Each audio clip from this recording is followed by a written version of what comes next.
32 million Christians say they're going to stay home. How is that possible? I don't even know how that's possible. How is it possible for the party that wants abortion on demand? We're going to stay home. The party that, sides with the enemies in Israel, we're going to stay home. The party that wants to take more and more of your rights away, we're going to stay home. 32 million Christians are going to stay home.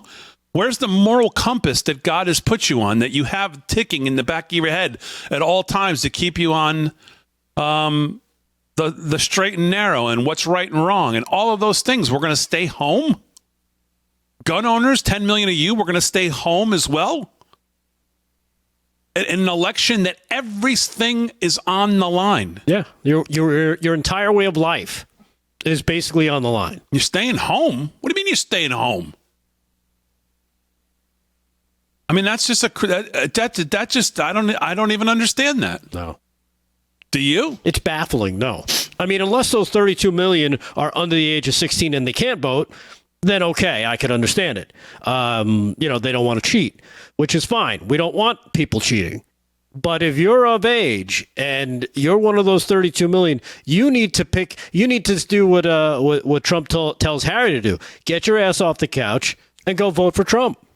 Because again, your way of life depends on it. You might not think so. I think that's the rub, is that so many people believe, it's not really going to happen. Oh, that could never happen. Oh, that could nenever happen.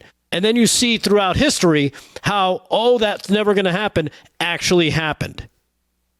And then people are left scratching their head going, well, maybe I should have done something about it. Yeah, too late. You don't want it to be too late. You only got what? 2 weeks? Two.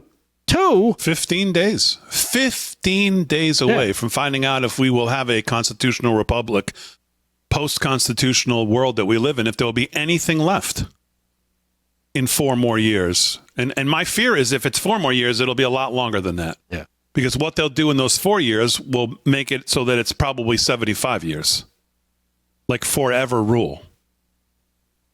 But 32 million Christians cannot decide not to vote if they're eligible to vote. Yeah. And especially if you have early voting available, which a lot of places now are opening up.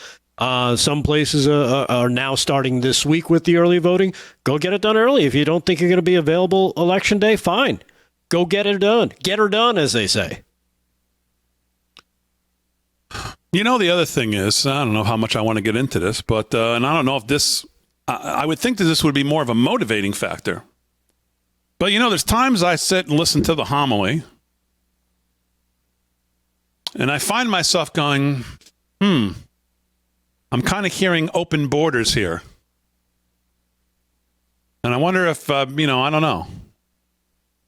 You get these priests and go into these homilies, and they kind of mix in the kind of, we welcome everybody into, well, if you don't want to welcome literally everybody, there's something wrong with you.